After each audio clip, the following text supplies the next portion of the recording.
This is a quick and dirty video on how to check a bad idler with corexy. So what you're going to do is you're going to come into your console, type in M84, and mind you, if you have a bad rail, it's going to change some of the outcome of these things, but it still won't cause these same symptoms.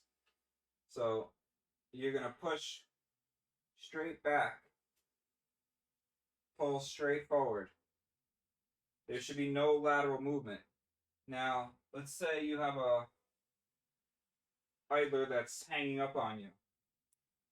See how I put a little pressure on that and I'm pulling just on the rail and it's moving diagonal? So if you're moving diagonal this way, it's on your lower path or your left path, your A motor. It's moving diagonal that way, it's on your B motor's path or upper path in the case of the Trudon. This could be reversed on other printers, but easier to say your left path and your right path. You know, whether the crossover is in the front or the back, we're talking about the side that has a single height on it.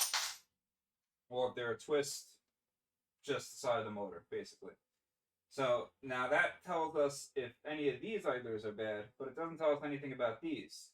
So a way to check those, and for me to show you, is I'm going to throw a wrench in here and tighten it so that locks that idler up.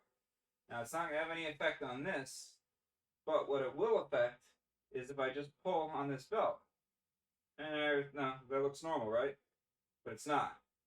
This corexy should be translating that force into a diagonal.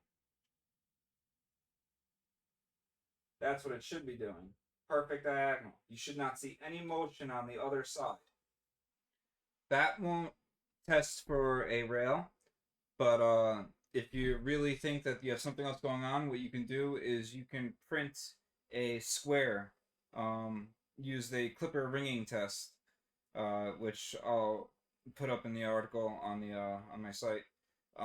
Which you print it straight at 90 like a 90-degree angle, and then you print it at a 45-degree angle. And the idea is if it shows problems at a 90-degree, it's a rail. If it shows at a 45, it's a motor or a pulley or idler. Basically, if it's on the x-axis, that means it's a Y rail. If it's on the y-axis, it means that it's an X rail. And the same thing for the motors, it's reversed. Because obviously, when this is going across and then it's doing the ringing oscillations, it's going to snag up and ring because the Y rail's catching. And then same thing with the X. It's the opposite.